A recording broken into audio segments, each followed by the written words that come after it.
Sekarang saya cari uangnya. Dari ayam sudah dapat uang kan? Sudah pakai dijelaskan tentang ayam, sudah hafal? Sudah hafal. Atau ada yang belum hafal? Modal kandang ya. Minta maaf begini. Bapak Ibu sudah keliling ke kandang saya yang jorok di sini? Datang ke situ. Tolong jangan buat lebih jelek dari itu. Siapa yang sudah bilang di dalam hati, kalau cuman begini saja saya bisa ada? Ayo jujur. Kalau Bapak Ibu sudah bilang begitu, tujuan saya selesai. Saya sebagai guru, saya nunjukkan tempat di mana Bapak Ibu harus bisa buat lebih bagus dari seorang guru. Tapi Bapak Ibu akan kesulitan ketika ngejar saya kandang yang sebelah sini nanti. Tapi nanti Bapak Ibu juga akan mengejarnya lebih bagus lagi. Ayo kita selalu berkembang. Kita tidak diam, kita tidak statis, tapi kita progres. Saya dibully banyak orang Bapak Ibu gara-gara saya buat sapi 1 beranak 6 kemarin ya. Jangan ikut-ikut menjawab ya. Tidak usah komentar, biarkan. Berarti sampai disitulah ilmunya orang-orang. Seorang penemu Bapak Ibu resikonya cuma satu. Ketika ilmu itu diomongkan isinya hanya hinaan. Betul atau tidak? Tetapi ketika sudah jalan nanti cuma berkata, oh iya. Cuman itu saja. Nah ini saya sedang planningkan untuk membuat kandang yang baru di sana. Untuk yang sama, saya tidak modali sapi banyak. Saya cuma 2 ekor induk aja. Kalau 2 ekor induk ini setahun beranak 6 kali kan 12. Saya siapkan di sana cuma 12 ekor. Tidak lebih, karena tanahnya cuma 12 Bapak Ibu. Tidak cukup tanah kita. Tolong Bapak Ibu begini, ilmu yang saya ajarkan bukan ilmu yang tanpa pertanggungjawaban. Semua saya pertanggungjawabkan dengan saya kasih contoh semuanya. Nah, ada beberapa hal urgent yang harus segera kita bangun. Kenapa saya mengeluarkan teori 1 ekor sapi beranak 6 dalam 1 tahun? Ini ada alasannya. Sapi perah hari ini sedang berduka Bapak Ibu. Bukan karena PMK. Kalau PMK kemarin membidik sapi perah, sekarang PMK membidik sapi pedaging. Sekarang sapi-sapi limusin, sapi-sapi si metal sudah banyak yang kena FH. Kalau kemarin yang kena itu baru sapi-sapi FH, sekarang yang kena PMK sapi-sapi pedaging. Kenapa kok begitu? Dunia sapi perah sedang berduka. Berdukanya karena apa? Harga susu hancur. Terjun bebas. Pabrik-pabrik besar, raksasa-raksasa susu Indonesia tidak bisa mengeluarkan susunya hari ini. Overstock. Saya kemarin dari Pujon, dari Batu sana, ketemu dengan peternak di sana. Produksi di sana setiap hari 150 ton susu. Yang diserap hanya 50 ton. 100 ton petani bingung jual kemana. Karena itu harga sapi hancur. Saya minta tolong jika Bapak Ibu punya uang, tolong beli sapi ya. Mumpung harganya murah. Kalau tidak begitu akan dipotong dan habis dipotong. Karena apa Bapak Ibu? Sebentar lagi program ini akan naik. Terus yang kedua, kita butuh sapi indukan. Kita butuh sapi betina. Untuk membuat sapi breeding, Indonesia hari ini tidak mampu. Karena apa? Rugi. Ini saya tunjukkan alasannya.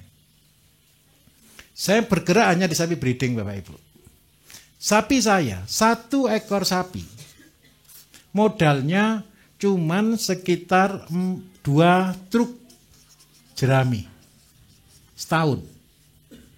2 truk ini harganya 1 truk itu 2.400.000. Makannya hanya jerami murni. Berarti modal 1 tahun berapa Bapak Ibu? 4,8 juta. Dengan catatan sapi ini beranak persis 1,5 tahun sekali atau 18 bulan sekali. Itu berarti modal kita berapa? 4,8 ditambah 2,4. Berarti 7,2. 7,2 juta. Ini modal untuk pakannya jika dia beranak per 18 bulan.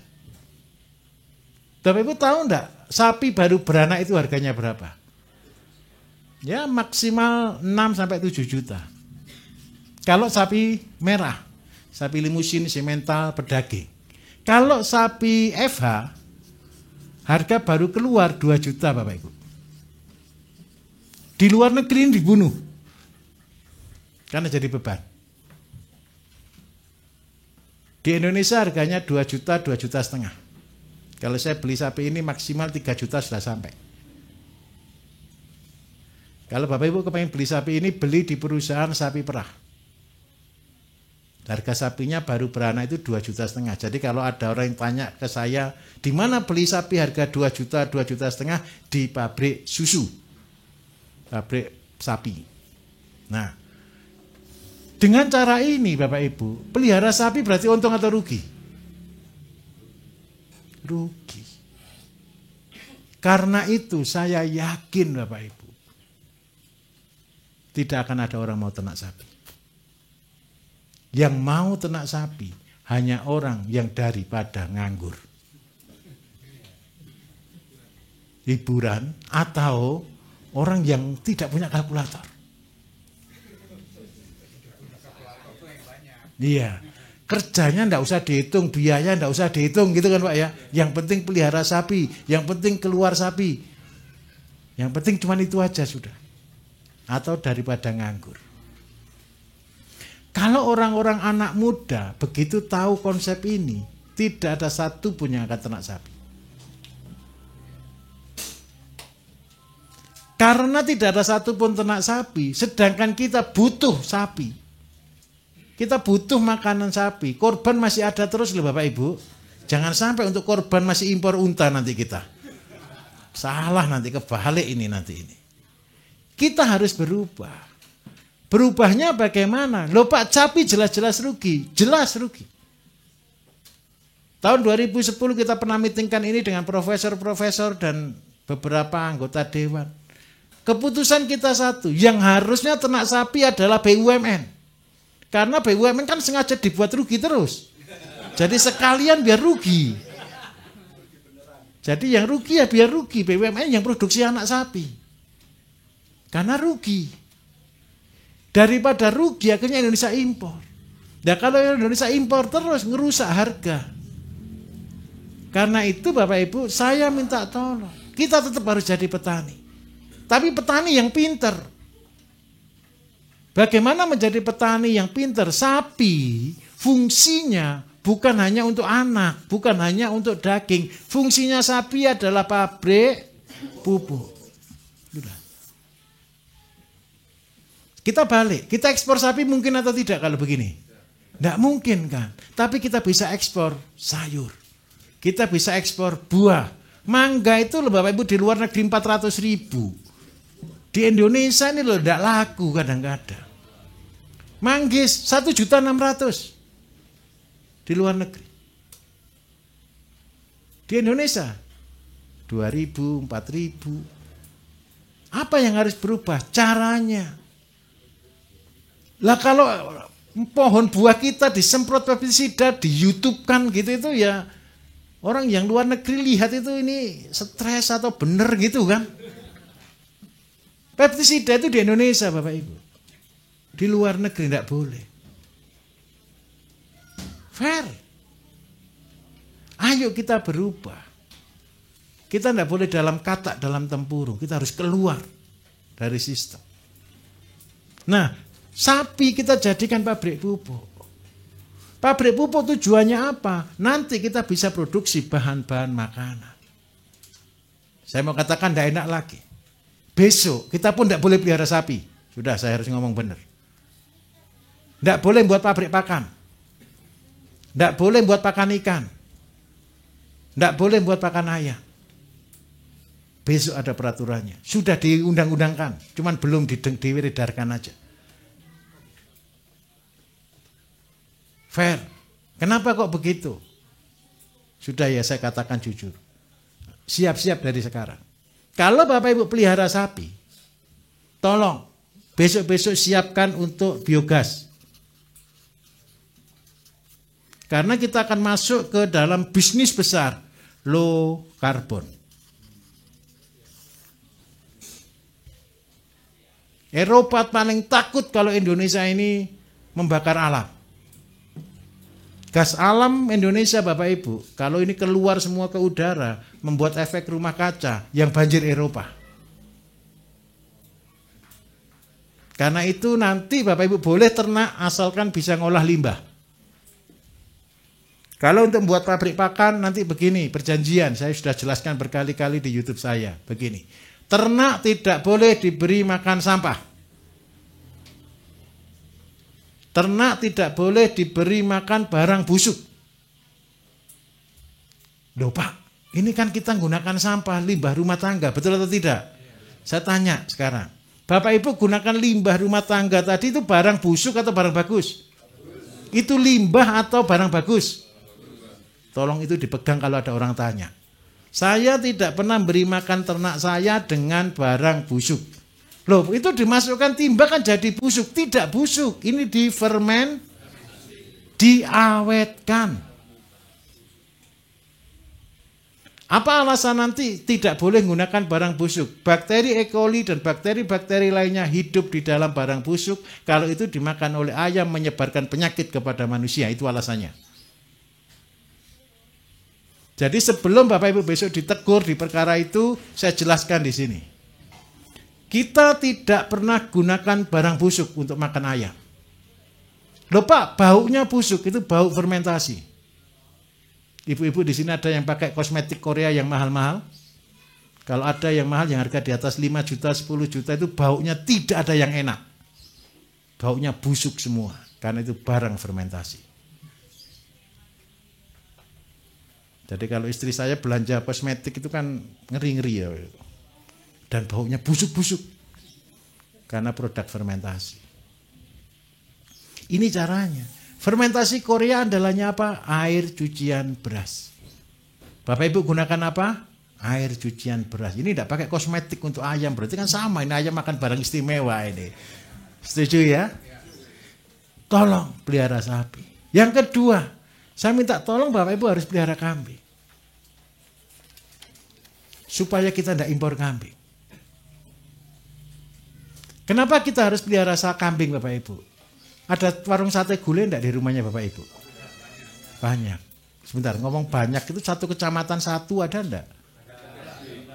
Lebih ya. Satu warung yang habiskan satu kambing sehari, itu besar atau kecil? Biasa kan? Tiap kecamatan ada atau tidak Bapak Ibu? Sekarang saya mau katakan jujur. Satu warung, satu hari satu. Itu kan kecil. Satu bulan berapa ekor? Bapak Ibu kalau menyediakan satu warung saja, nyuplai kambingnya, induknya itu lo butuh kali 7. 210 induk.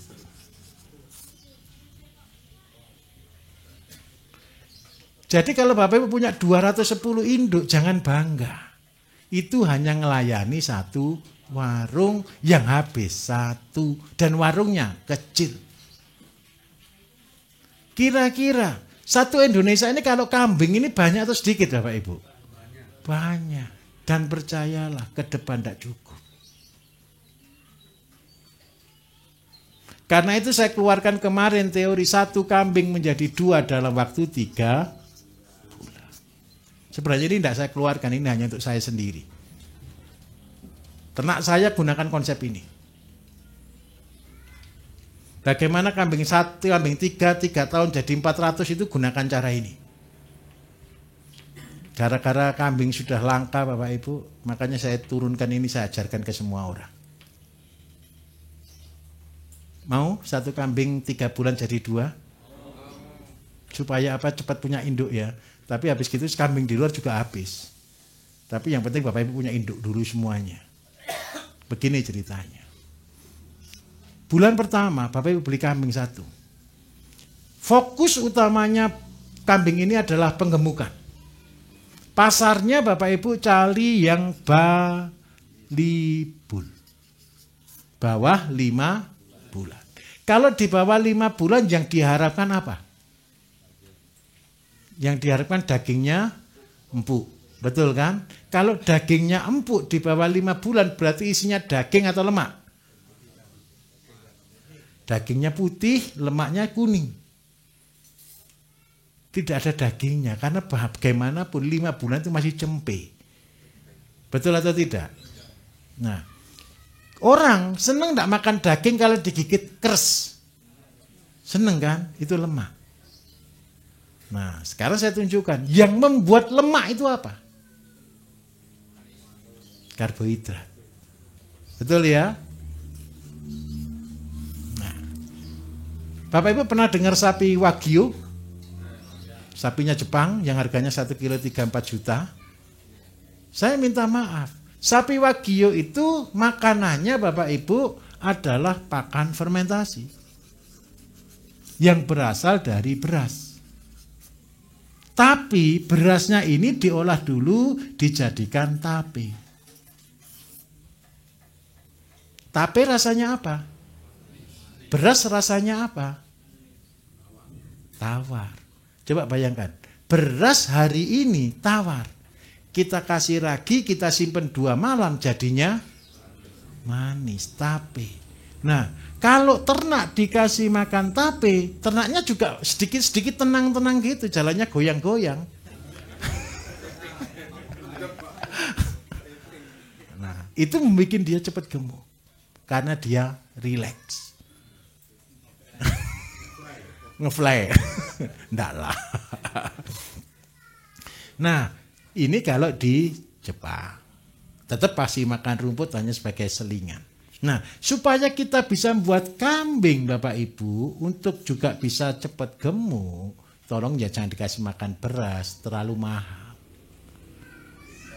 Singkong kalau pas dapat harga singkong murah. Saya kasih trik. Kenapa saya kasih labu kuning? Pernah tahu labu kuning? Tolong pulang dari sini segera nanam. Karena labu kuning hanya bisa ditanam di musim kemarau. Kalau Bapak Ibu nanam labu kuning di musim penghujan, yang ada hanya daun, tidak ada buah. Jadi tanam labu kuningnya kapan? Sekarang ini, pulang dari sini musim kemarau tanam labu kuning. Labu kuning itu jarak tanamnya Bapak Ibu, ini 50 cm, ke sini 5 meter. Nanti kayak tanam semangka, siksak. Jadi buah di tengah. 5 meter ini satu pohon bisa keluar 40 kilo. Tapi pupuknya, ini saya kasih resep. Untuk membuat berat buah 50 kilo. 50 kilo ini kita bakar Bapak Ibu, kita carikan abu. Kalau ini dijadikan abu paling banyak, ini jadi cuma 2 kilo. Nah 2 kilo berarti pupuk per lubang sebanyak 2 kilo. Ini cara menentukan dosis pupuk. Jadi kadar keringnya berapa, yaitu pupuknya berapa. Lainnya air. Bisa dipahami?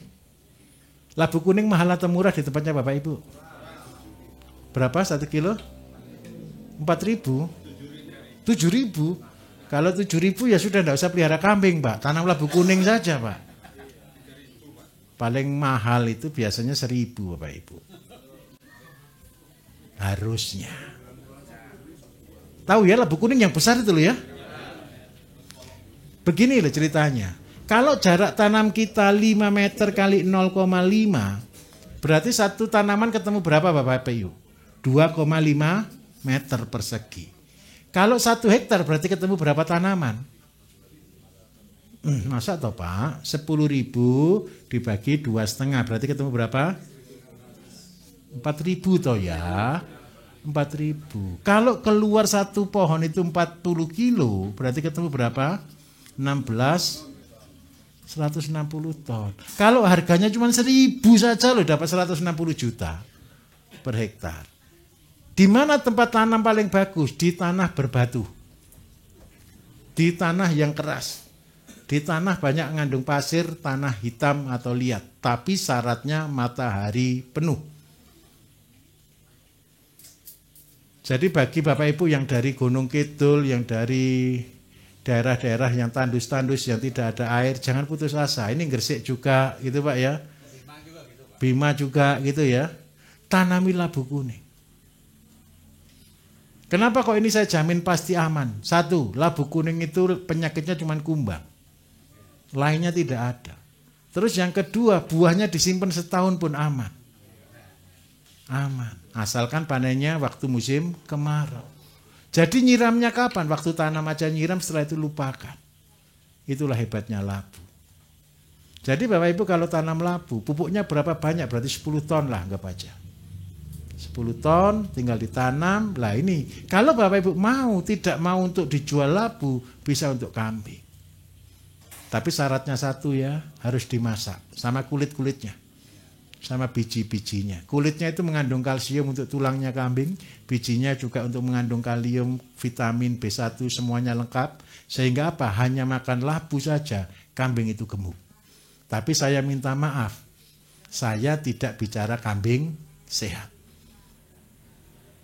Kalau mau kambing itu lebih sehat, labu ditambah jagung.